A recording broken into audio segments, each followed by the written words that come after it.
Momento da Indústria. Uma realização RGB Comunicação e 6IBR.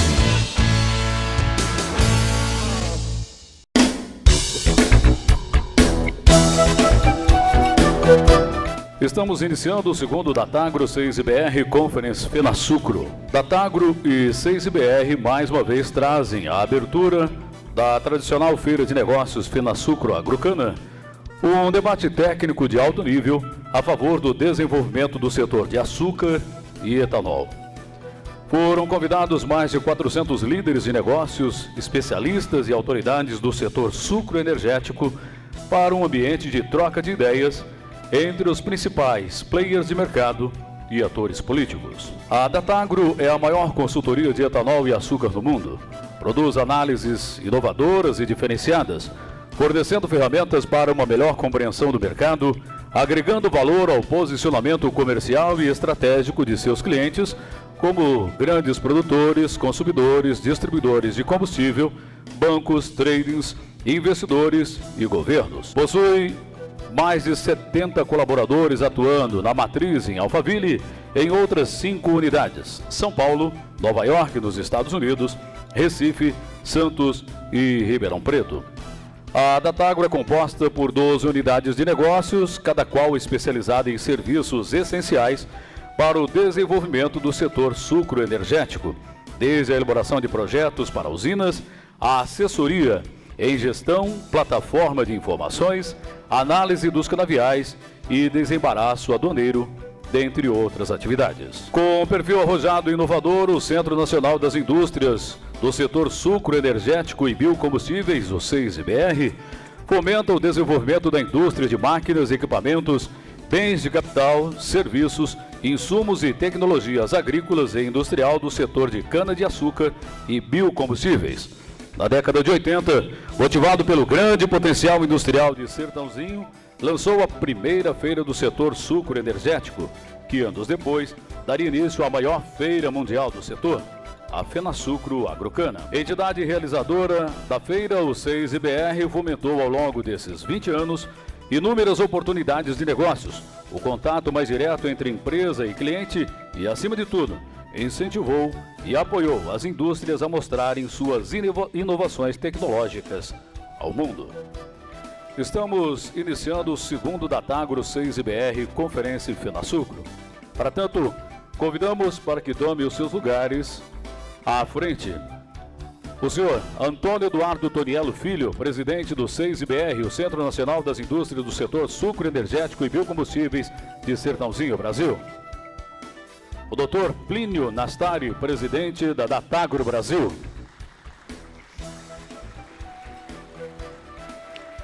Senhor Antônio Eduardo Toniello, presidente da Copercana.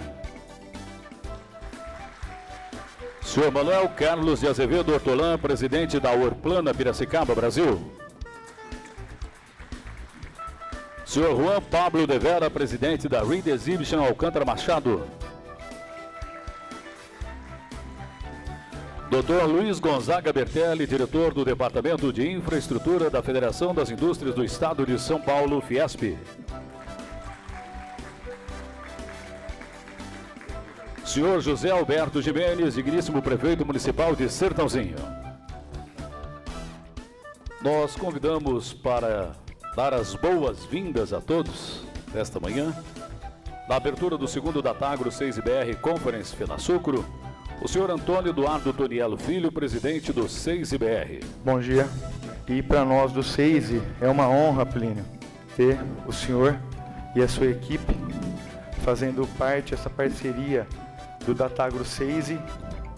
Isso foi muito importante para nós e também para que antecede a feira. Eu queria cumprimentar o Juan Pablo, presidente da UID Alcântara Machado, parceiro nosso de feira, onde que a nossa feira, graças a Deus, cresce todo ano.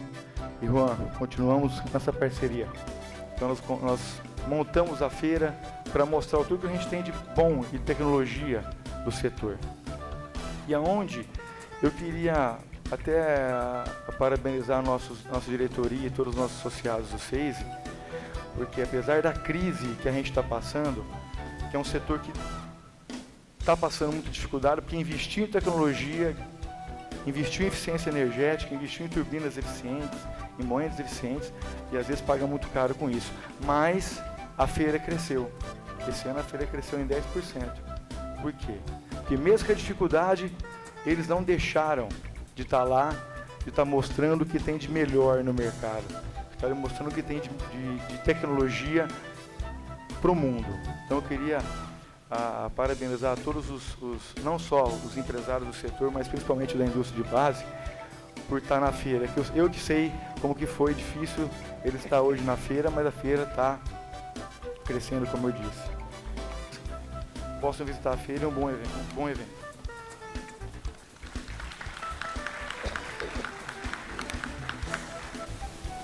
Articulação e união de forças é o que precisamos para reerguer esse setor que tem sido, dentro do agronegócio, uma das âncoras da nossa balança comercial, propulsor de desenvolvimento econômico, social e ambiental. Tenho certeza que hoje será um dia de muito trabalho, no qual trataremos de questões do mercado nacional e mundial, da contribuição do etanol para o desenvolvimento social, econômico e ambiental do país, de investimentos, política industrial e financiamentos para o setor sucroenergético. Desejo que todos aproveitem muito bem esse evento e que tenham excelentes debates e informações pela frente. Obrigado.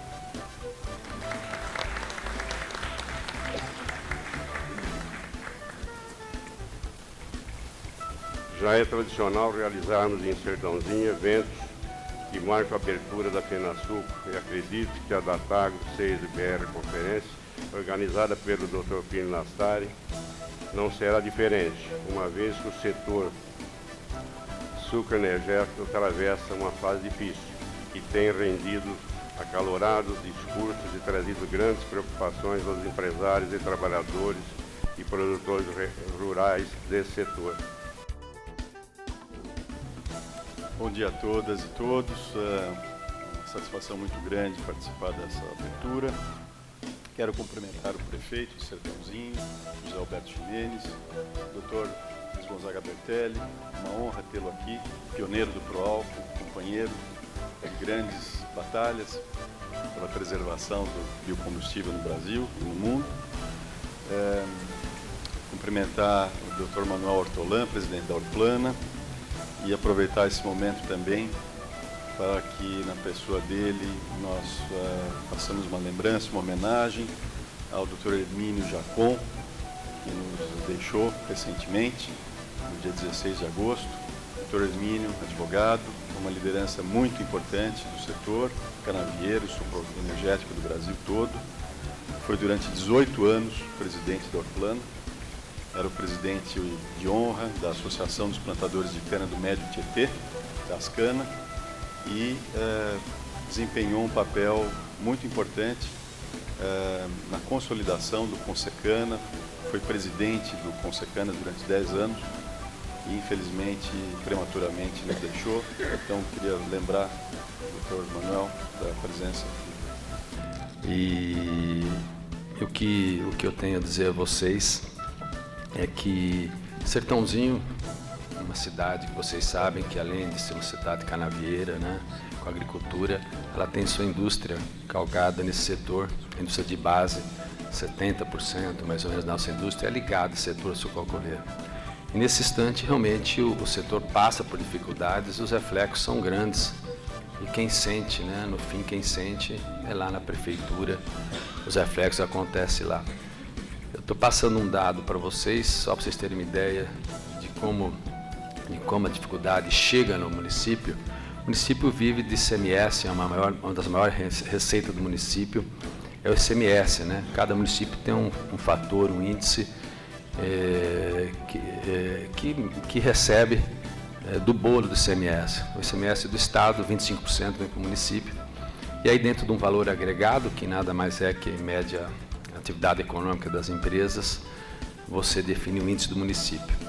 Só para vocês terem uma ideia, em 2012 o índice do município era 0,41, né? Sobre o bolo, 0,41, Isso dava em torno de 90 milhões no orçamento do município, que representa mais ou menos 35% do orçamento. 2013 é o ano que eu assumi a prefeitura, ele já caiu para 0,37%, caiu quase 10%. E já saiu o índice para 2014, agora é 0,34%, mais quase 10%. Então isso mostra exatamente que o setor não está investindo, a verdade é essa, né? E investindo com as razões que estão colocadas por aí. E por isso nós, prefeitos, a parte política, aproveitando esse momento, como eu falei, que a mídia vai estar focada em Sertãozinho, esse setor importante, que é setor energético, que deu ao país uma alternativa, que é reconhecida por todos, por técnicos, por políticos. Nossa presidente esteve aqui inaugurando o etanolduto, colocou o setor como importante para o país, né? Então você só vê essas coisas positivas para o setor. Mas na realidade, o que a gente enxerga, não como técnico, é que o setor passou mais de 40 anos, né? Desde 1970 do Proálcool, e até hoje nós não temos regras definidas para se investir no setor. Essa é a verdade. Não tem culpado, não tem presidente se é esse, outro. 40 anos, de quantos presidentes passaram, e até hoje o setor não tem uma linha, uma regra para que o empresário invista, né? O empresário, ele investe onde ele entende que ele vai ter retorno. Isso é uma coisa normal do empresário, né? Não tem novidade. Então, o que a gente percebe hoje, que se passou muito tempo, houve aí nesse período, dentro do elo, dentro da cadeia produtiva, os elos, cada um tentando se salvar, não digo essa palavra, mas procurar alternativas, mas na realidade o setor num todo sente falta dessas regras, desse marco regulatório. É assim que a gente quer fazer um ato no dia 30, né, no cume da nossa FENASUCRO, e é um ato político, suprapartidário. Aqui ninguém culpa ninguém, não é essa a ideia, mas a ideia é alertar em favor do setor. Se todos entendem que é um setor importante para o país, que gera as divisas, gera emprego, a gente sabe que o quanto é importante aqui para o Centro-Sul, né? Nós queremos mostrar isso para o governo, a verdade é essa. E é uma preocupação muito grande que o Tonho colocou aqui, ele esteve falando em entrevista, ele me falou, nós não estamos querendo aumento, eu não penso assim, nós não estamos atrás de buscar aumento para a gasolina. O que o setor quer é uma política para o setor, a verdade é essa. Ele quer ser tratado com isonomia. Se nós temos o nosso etanol, que é um combustível, se a gasolina tem uma política, use a mesma política para o álcool. Acho que é isso que nós temos que trabalhar. Se entender que tem que ser subsidiado, isso é histórico no país. Sempre que se fala de gasolina, né, a preocupação do governo, nós temos que entender. Se você aumentar a gasolina amanhã 7%, você vai em qualquer lugar aí, todo mundo sobe 7%, tudo. Isso é sistemático, vem lá de trás. Subiu a gasolina, automaticamente vai na inflação. Então o governo tem que se preocupar com isso. Só que nós não podemos, é o nosso setor, ajudar a pagar essa conta. Essa é a diferença, né? Então existe aí uma trava no setor que eu sempre coloco, que é o seguinte: o álcool ajuda a baixar o preço da gasolina, né? O governo paga aí não sei, o anidro hoje, 1,27 ou 1,28, e joga na gasolina 25%, e nós ajudamos o setor até a baixar o preço da gasolina. E aí trava o álcool hidratado, porque quem abastece só coloca álcool hidratado se ele for de 70% para baixo. Então o setor sofre esse círculo que acaba travando o setor. Então o que nós pensamos, né? E esse vai ser o nosso trabalho político, em cima de alertar o governo, né? Se é tão importante esse setor, que tenha políticas bem definidas, tanto de preço como políticas de abastecimento, de produção, que o governo quer isso. E preço, eu penso assim, esse combustível, que é o Nestalol, ele tem que ter as regras. Se a gasolina tem uma regra definida, se o governo subsidia ou não, nós temos que ter. Se não tiver, o setor já mostrou que sabe trabalhar. Com linha de mercado, liberando o preço, você vai ver que o setor também sabe colocar um álcool que ele é competitivo. Então, a minha visão política em cima disso, né? Vou fazer de tudo para trazer o governador aqui na sexta-feira, né? Aliás, hoje vai ser um dos motivos dessa reunião é essa. Mas com essa finalidade, o movimento é suprapartidário, né? Aproveitando esse momento importante dessa feira, né? Que é reconhecida mundialmente, eu acho que com o foco da mídia aqui, seria esse objetivo da gente alertar as nossas autoridades da importância, né? Se é que tem importância setor, ela tem que colocar as regras para que o empresário invista. Então, muito obrigado a vocês, uma boa feira, tá? E se Deus quiser, amanhã ou depois estarei aí com vocês aí, acompanhando todos em Olar, tá? Bom dia a todos.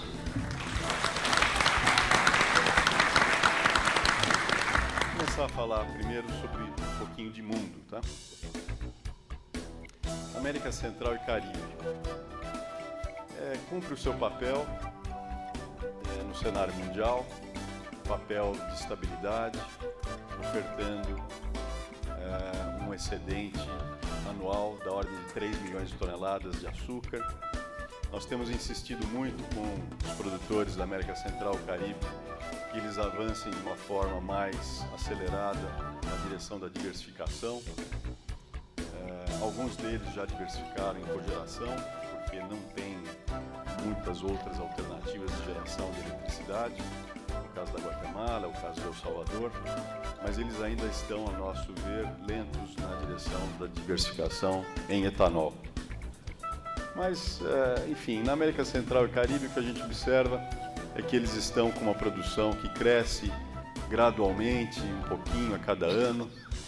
Nessa safra que se encerra em 30 de setembro, que é o ano 12-13 mundial, nós ainda estamos no ano 12-13, esta região deve produzir 6,85 milhões de toneladas, deve consumir 3,75, portanto, ofertando aí líquidos cerca de 3 para o mundo. E devem continuar assim no próximo ano, com um excedente líquido da ordem de 3,1 milhões de toneladas, sem grandes novidades nessa área. A Índia, no entanto, já é um ponto de atenção. A Índia, que tem um ciclo de cana de 1 ano e meio, portanto, uma capacidade de mudar o ânimo da produção de cana e de açúcar rapidamente. Na safra passada, a Índia produziu 24,7 milhões de toneladas de açúcar. Há 2 meses atrás, havia perspectiva de que a produção da Índia poderia ser menor, 1,5 a 2 milhões de toneladas menor, a safra que se inicia agora em outubro. Mas por conta das monções esse ano que ficaram acima da média, com precipitações muito elevadas, já abre-se a perspectiva de que provavelmente a safra na Índia seja aproximadamente igual à do ano passado, com cerca de 24,5 milhões de toneladas. O que significa que eles devem ter na Índia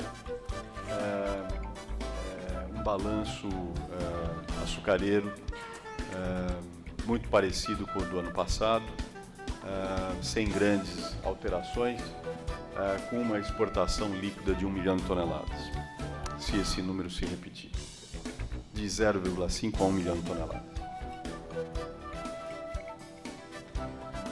Aí nós vamos comentar isso, e uma menor produção de açúcar,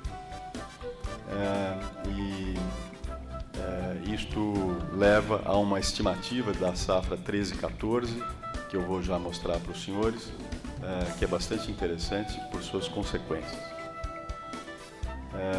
Em termos de produtividade e custo, embora a produtividade tenha recuperado, e até os números já consolidados dessa safra na região Centro-Sul, a gente observa produtividade agrícola já um pouco maior do que a média dos últimos 5 anos, então aquele fantasma do rendimento agrícola menor, por uma série de fatores, está afastado, e essa recuperação, eu diria, aconteceu mais rápido do que nós imaginávamos. Nós estávamos prevendo que essa recuperação iria levar 3 a 4 anos, na verdade ela ocorreu em 2 anos. Mas, embora essa produtividade tenha se recuperado, não está havendo uma redução de custo na mesma proporção dessa recuperação de produtividade. Basicamente por questões de logística. O blackout de logística está afetando não só o custo de transporte de cana, mas também o transporte de produtos finais e a deficiência de logística e a regulação. Tá? Então, a gente observa que a lei da balança, a obrigação de enlonamento, todos trazem como consequência aumentos de custo de frete de cana, e a lei do descanso do caminhoneiro praticamente retirou entre 500 e 600 mil carretas de um estoque de 2 milhões, de uma frota de 2 milhões de carretas em circulação no país, o que representa aí 25 a 30% da frota efetiva ficando sem uso.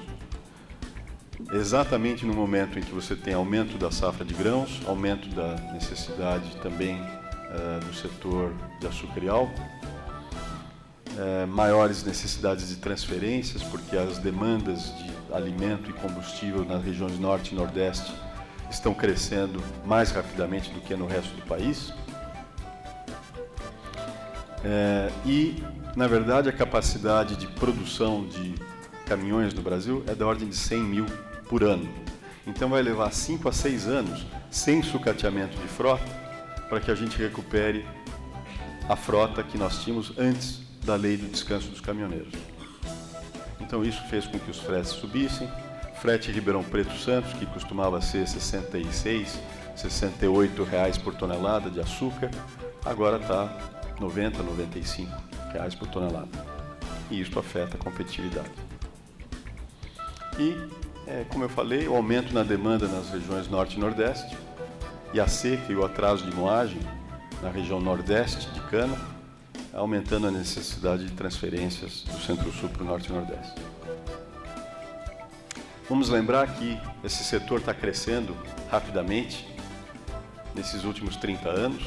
Desde 75, a oferta de ATR passou de 7,1 para quase 86 milhões de toneladas de ATR, que é um número bastante expressivo, quando a gente lembra que o consumo mundial de açúcar é de 166 milhões de toneladas. E esse crescimento ocorreu exatamente pela diversificação na direção do etanol anidro hidratado. E a gente observa que nesses últimos 4 anos, a variação na oferta de ATR, que são esses últimos anos nesse quadro, foi absorvido basicamente, ou em grande parte, pelo mercado de hidratado. E é esse mercado que se recupera a partir de 2013 com uma maior produção de hidratado que estamos observando nesse momento. O déficit de matéria-prima em 2011 e 2012 desaparece em 2013, era um déficit da ordem de 130 milhões de toneladas, e a capacidade de moagem já fica próxima da sua utilização plena. Nós estimamos que 97% da capacidade instalada de moagem na região centro-sul esteja sendo ocupada. Então, não tem mais problema de oferta de cana.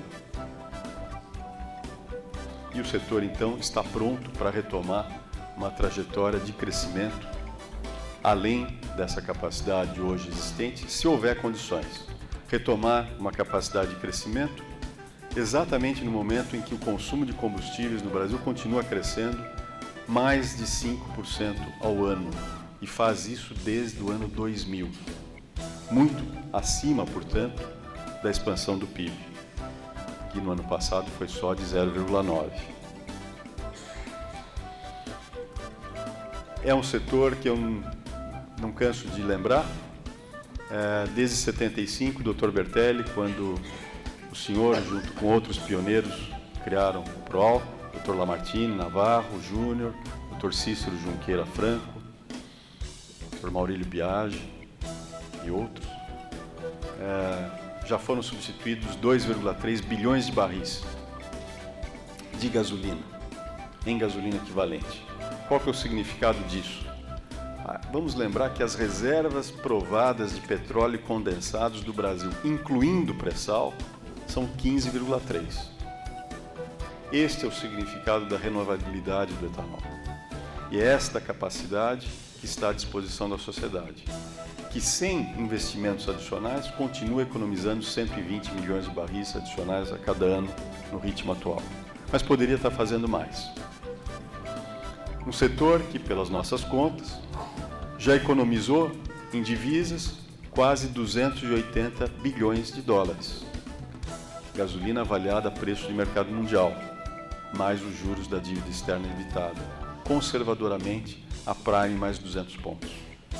Raramente o Brasil conseguiu pagar a dívida com spread de 200 pontos. Mas aí, para ser conservador, que ninguém critique o número, a gente usa 200 pontos só. Dá 280 bi, o cálculo. Isso aí é 3/4 das reservas internacionais do Brasil, de 272 bilhões de dólares. É esta oportunidade que o Brasil tem de continuar expandindo. E o que a indústria está fazendo? Com os dados de produção disponíveis até 1º de agosto, na região Centro-Sul, o mix de produção nessa safra já está 5,1% mais alcooleiro no Centro-Sul. Em São Paulo, 4,6% mais alcooleiro. Por que em São Paulo é menos? Porque São Paulo está mais perto do porto. Então, São Paulo, em algumas regiões mais próximas do porto, faz um pouquinho mais de açúcar do que as outras regiões. Mas mesmo em São Paulo, é mais alcooleiro. Nos demais estados, 6,8% mais alcooleiro.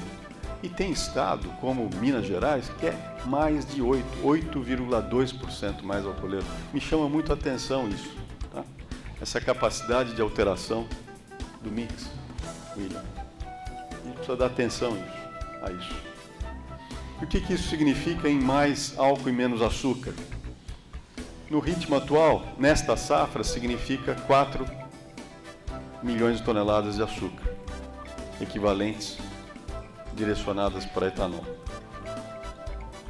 em termos de mix. Qual que é a nossa estimativa de safra? Não pensei que ia ficar tão pequeno o número, mas a nossa estimativa revisada, que eu anuncio agora, é de uma moagem no Centro-Sul de 584,8 milhões de toneladas e um rendimento que está sendo menor do que a gente estimava. O rendimento não está crescendo, ATR por tomada de cana, como deveria, então é menor do que nós estamos antecipando, o que faz com que a oferta de ATR total esteja crescendo no Centro-Sul, ainda um número bastante expressivo de 9,7%, para 79,17 milhões de toneladas no Centro-Sul. Na região Norte e Nordeste, por causa da seca, moagem de 50,5 milhões de toneladas. Açúcar, na região Centro-Sul, 34,18 milhões de toneladas, essa é a nossa estimativa, com um excedente exportável na região Centro-Sul de 24,6 milhões de toneladas e excedente Brasil de 26,3. E álcool, uma produção no Centro-Sul de 25,35 bilhões de litros, dos quais 11, aproximadamente, bilhões de litros anidro e 14,3 de hidratado. E a nível Brasil, uma produção de álcool de 26,9 bilhões de litros. Para comparar, a nossa estimativa, então, mais atual, que eu estou anunciando hoje, com a estimativa anterior e o número do ano passado, para vocês terem isso de forma mais resumida. Então, cana, 584,8, isso no Centro-Sul. Açúcar, 34,18, anidro, 11,05, hidratado, 14,31, etanol total, 25,35, ATR, 79,17, rendimento 135,39, mix 54,7 para álcool. E aí dá para vocês compararem com a estimativa anterior, nossa. Então nós estamos reduzindo a nossa estimativa de açúcar em praticamente 1 milhão de toneladas e uma produção de açúcar no Centro-Sul basicamente igual à do ano passado. Mas uma produção de álcool, como vocês podem ver, que é 4 bilhões de litros maior. 4 bilhões de litros maior do que a do ano passado. No Norte e Nordeste, nós não estamos mudando a nossa estimativa de cana, 50,5, mas é uma redução em relação à safra anterior, que chegou a moer 55,58 milhões de toneladas. E, a nível Brasil, esses são os números, uma moagem que deve chegar a 635,3 milhões de toneladas. E esses números vão estar disponíveis para quem tiver interesse através da nossa assessoria. Mas é um setor que tem uma demanda potencial muito interessante. Eu diria para vocês que, desde que Martim Afonso trouxe a cana para o Brasil até o início do Proálcool, a escala de produção, em 470 anos, passou de 0 para 57 milhões de toneladas, em 470 anos. Nos 33 anos seguintes, de 1970 até 2003, a escala cresceu 300 milhões de toneladas. Passou de 57 para 359 milhões de toneladas de cana, 33 anos. Foi, na verdade, a expansão do Proálcool. De 2003 até recentemente, FlexFuel, em 7 anos, fez com que a cana crescesse 260 milhões de toneladas, em 7 anos. E esse setor tem a oportunidade de crescer com premissas conservadoras para entre 1 e 1,4 bilhão de toneladas.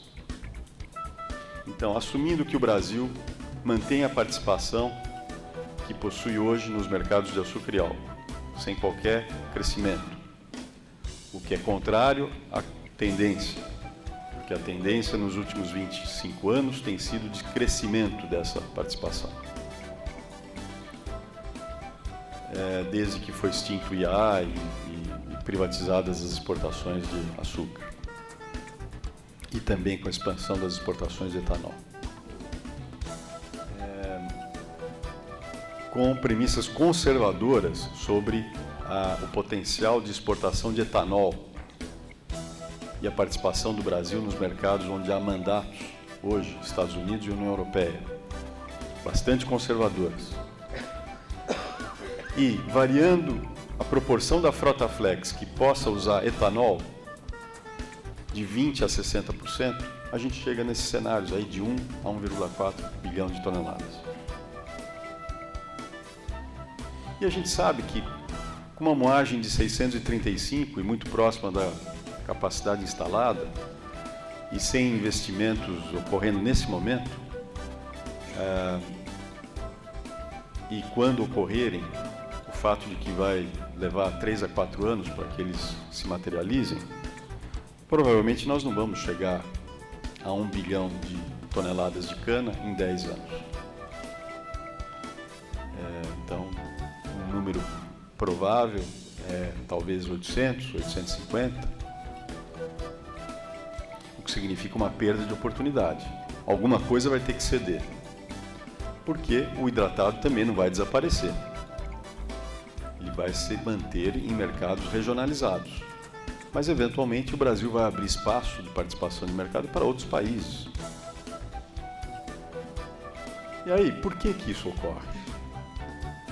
Ocorre exatamente porque não está havendo um planejamento dessas atividades como deveria ocorrer.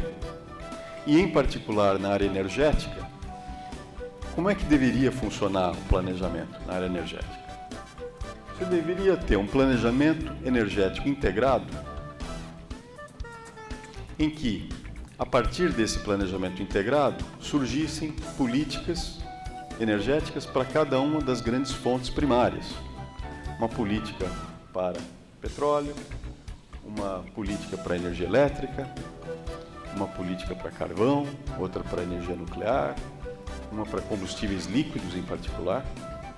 E desta política de combustíveis líquidos iriam derivar políticas fiscais e políticas, se for o caso, de preços controlados. Mas não é isso que está acontecendo. O que tem acontecido na prática? Na prática, essa preocupação com inflação e o controle de preços sobre tarifas controladas, no caso gasolina, é que tem determinado a política de preço de combustível e, portanto, a política de combustíveis no Brasil, afetando a política energética como um todo. É uma inversão, como se a gente tivesse invertido aquela hierarquia de prioridades e de fluxo de planejamento. E a forma mais patente de demonstrar isso é o subsídio de preço da gasolina, que com um câmbio de R$ 2,41 por dólar, esse subsídio hoje está em 28,2%. Alguns analistas econômicos estão prevendo que o câmbio vá para 2,7%. Se isso acontecer, esse subsídio, todo o resto constante, o preço de gasolina, subiria para 37%.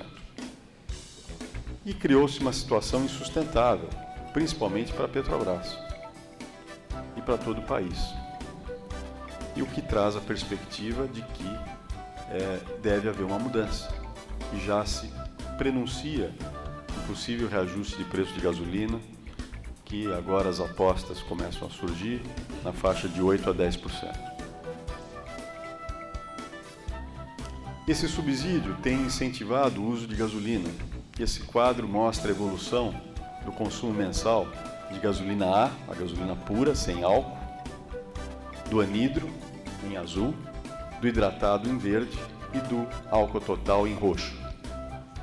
Vocês podem ver que o verde, que é o hidratado, já chegou a ter um consumo mensal de 1,5 bilhão de litros por mês em setembro, outubro de 2009. No ano passado, esse número caiu para 820 milhões. Nos primeiros 4 meses desse ano, 809. E de 2009 para cá, a frota Flex cresceu. E nós estimamos a demanda potencial de hidratado em 1,9 bilhões de litros hoje. O que é que nós observamos? Os preços relativos que estão sendo observados hoje, fruto dos preços baixos de açúcar, tem levado a uma situação de competitividade do álcool hidratado em relação à gasolina que está voltando a estimular uma recuperação de consumo de hidratado, da ordem de 300 milhões de litros por mês. Então, gradualmente começa a haver uma solução, mesmo não tendo havido um aumento no preço. Quais seriam soluções para essa questão de preço? Bom, a solução clara é realismo tarifário para a gasolina, né? Mas essa é uma perspectiva talvez para o médio prazo, né? Realismo completo. Até lá nós vamos ter talvez uma recuperação gradual desse subsídio, eliminação gradual do subsídio. E uma política fiscal, essa seria uma solução, que reconheça que o etanol vale mais do que a gasolina, internalizando as suas externalidades no preço. A gente deve lembrar que o etanol não substitui gasolina, ele substitui, na verdade, tolueno, que é um aromático com características similares ao etanol anidro. E as externalidades positivas, ambientais, sociais, de desenvolvimento, deveriam estar se somando ao preço do tolueno, não ao preço da gasolina. E quanto que vale o tolueno? Dependendo do mercado e da extensão da série histórica considerada, o preço do tolueno vale 30% a 45% acima do preço da gasolina. Então, qual que é a situação que está ocorrendo hoje? O Brasil gasta mais de R$ 1,7 por litro importando gasolina. Crescente. Volumes crescentes. O produtor de anidro recebe menos de 1,3, o de hidratado em torno de R$ 1 por litro. Então, Antônio Toniello Filho, né, o seu relato aí das suas visitas às escolas é lamentável, porque é uma inversão, né? quando na verdade o preço que o etanol deveria estar recebendo é 30% a 45% acima do 1,7, no mínimo. Se a gente fosse adicionar as externalidades, tinha que ser mais do que 2. E obviamente, com um preço de R$2 por litro, certamente haveria mais gente interessada em produzir cana, açúcar e álcool no Brasil. Soluções na comercialização. Nós achamos assim injustificado o fato de que se comercializa anidro hoje no mercado interno brasileiro referenciado ao preço do hidratado, que é o menor, que é o pior produto, que é o produto que sofre a influência do subsídio do preço da gasolina. Existe um mandato de mistura de anidro na gasolina. O anidro não deveria estar vinculado ao preço do hidratado, mas é isso que acontece, porque o mercado sofre uma grande influência dos players na competição. Então, tem que se evitar que o anidro seja precificado tendo como referência o hidratado. Essa que é a verdade. E deveria estar sendo estimulado o uso da ferramenta do contrato de anidro da MMF, a nosso ver. Tá? Ao mesmo tempo em que deveria se garantir a preservação do mercado hidratado, porque é o hidratado que dá estabilidade ao sistema. Soluções em financiamento. Isso, de certa forma, está sendo bem tratado, graças ao BNDES, com o ProRenova, financiamento de cana, por isso que acabou o déficit de cana, e financiamentos para equipamentos de mecanização, renovação e adaptação de frota, mas fundamentalmente também expansão de capacidade de moagem.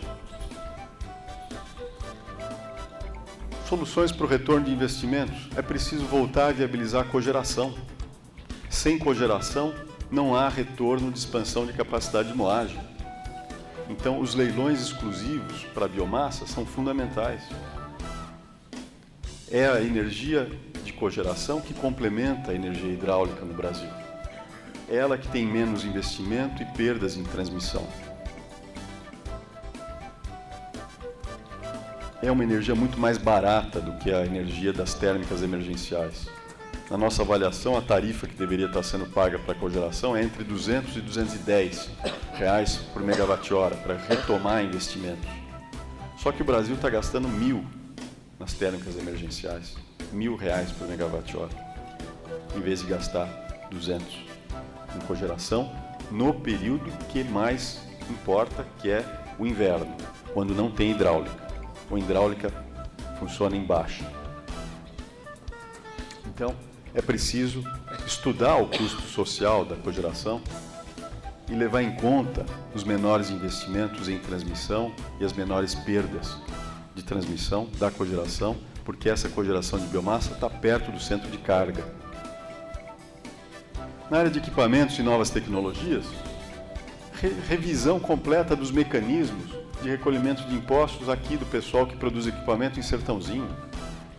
Eu ouço relatos de empresas que são obrigadas a recolher impostos antes mesmo de receber o pagamento dos clientes. E aí, quando o cliente não paga, o sujeito já morreu com o imposto recolhido. Então, é difícil sobreviver assim. Não pode funcionar assim. Tinha que, no mínimo, recolher o imposto depois que recebesse do cliente. É lógico. E haver incentivos para a implementação de tecnologias que melhorem a pegada de carbono, né? Então, nós temos que acabar com o uso de diesel no setor canavieiro. E há tecnologias para isso.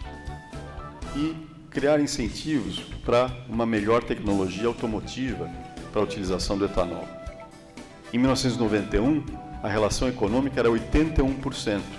Agora caiu para a faixa de 65% a 70%, por falta de incentivo à indústria automotiva. Esse movimento que está acontecendo no Brasil, maior produção de álcool e menor de açúcar, está fazendo com que já haja uma correção no mercado mundial. As estimativas de excedente mundial da safra 12/13 já são menores. A safra que se encerra em 30 de setembro. A Datagro já revisou a sua estimativa, que está aqui, que eu estou anunciando, para a safra 12/13 para 9,5 milhões de toneladas. E a safra 13/14 pode anotar 3,06, com um viés de baixa. E talvez em 14/15 a gente tenha equilíbrio ou déficit. Conclusão. Os produtores brasileiros têm uma considerável flexibilidade no mix de produção, advinda dessa diversificação que a gente fica tentando explicar para os 41 países, ou 40 fora do Brasil, em que a gente está presente fazendo consultoria. A expansão da capacidade é necessária para atender a demanda crescente. E a gente vê que a demanda potencial é bem maior do que a capacidade de atender a demanda até 2020. Desde 2009, a crise financeira, o clima normal, o câmbio valorizado e os custos crescentes trouxeram problemas para o setor e afetaram a competitividade. E embora esteja sendo feito esse enorme esforço para adaptação a essa nova realidade de mecanização de plantio e colheita, a gente vê que ainda existe um enorme estoque de produtividade armazenada ainda a ser incorporada no setor. As tais 7.100 litros por hectare podem chegar a 12.900 até o final da década e, segundo o CTC, ultrapassar 30.000 em 2035. Isso é uma coisa extraordinária de potencial e vai trazer aumento de competitividade. E esta perspectiva de que as demandas continuam crescentes e tem esse estoque de produtividade armazenado ainda a ser incorporado, que faz com que a nossa avaliação seja positiva.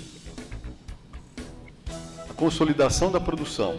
Quer dizer, o pessoal fala, puxa, fecharam 43 usinas. E isso é um desastre. Na verdade, estão fechando usinas que têm custos industriais, professor Estupendo, de R$21 por tonelada de cana. E a cana continua sendo moída agora em usinas que têm custos industriais entre R$7 e R$10 por tonelada de cana. Então, essa consolidação está fortalecendo o setor. E os contratos de comercialização de álcool também têm contribuído para reduzir volatilidade de preços e trazer um mercado mais organizado, além da consolidação. Na nossa avaliação, o mundo do açúcar e do álcool vai continuar sendo fortemente influenciado pela dinâmica do Brasil, devido ao market share do Brasil e devido à flexibilidade que o Brasil tem de mexer no mix. Na safra 13/14, que começa no mundo em 1º de outubro próximo, nós estamos prevendo que caia já significativamente o excedente mundial, principalmente pelo maior direcionamento da safra brasileira na direção do etanol. Mas um sinal de preço significativo ainda é necessário para que haja um retorno de investimentos. E se não houver esse sinal significativo, a perspectiva é de que nós caminhemos para um cenário de excesso de demanda em pouco tempo, em 2 ou 3 anos. É isso que eu queria dizer. Muito obrigado.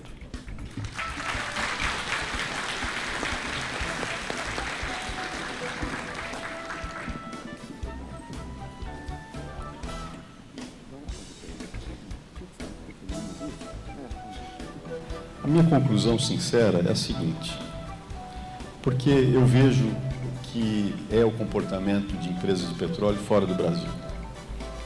A Petrobras muito ajudou, e muito mais ajudou do que atrapalhou. É óbvio que a Petrobras não é um ser homogêneo, e pode ser que existam pessoas que amem mais e amem menos dentro da estrutura. Mas a Petrobras muito mais ajudou do que atrapalhou. Muito mais ajudou, primeiro, colocando o álcool a nível de distribuição num país continental.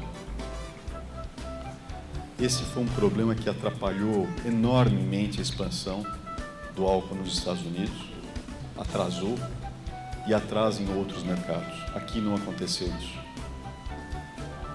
Há mais de 30 anos, álcool é transportado em pipelines multiuso aqui no Brasil. Quantas vezes nos Estados Unidos eu cheguei a debater com técnicos dizendo que era impossível transportar álcool em pipeline? Eu dizia, mas no Brasil se faz em pipeline multiuso sem PIG.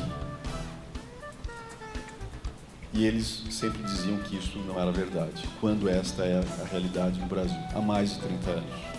Se a Petrobras não quisesse ter facilitado a distribuição de álcool em pipeline, não teria acontecido.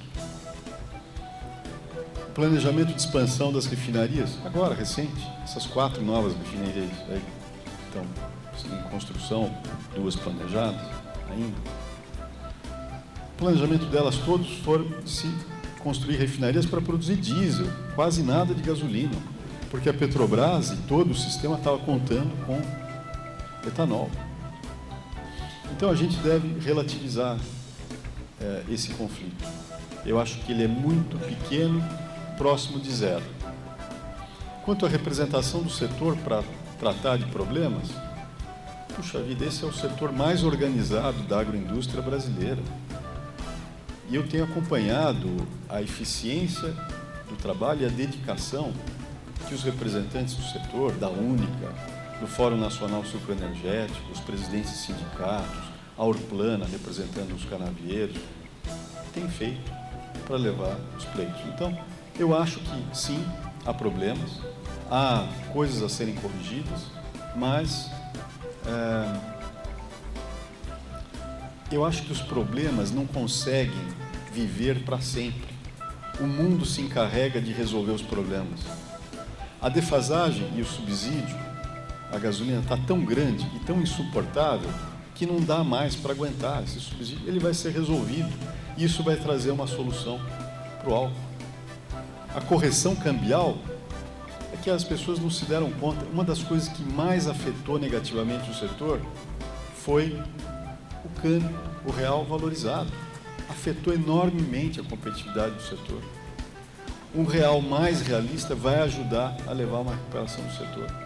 Vocês podem ter certeza disso. Então, eu não quero parecer irrealista, mas eu já estou vendo uma saída, sim. E gostaria de transmitir isso para vocês. Acho que não tem mais tempo, né, Stupiello? Muito. Porque o câmbio, o real valorizado, é que permitiu a Petrobras conviver com uma situação sem reajuste de preço. Então a gente debate no Coffee Break. Obrigado, obrigado. Bom, pessoal, infelizmente nós já estamos atrasados e eu gostaria de agradecer ao Plínio pela apresentação e vamos dar vamos parar com um Coffee Break. Obrigado.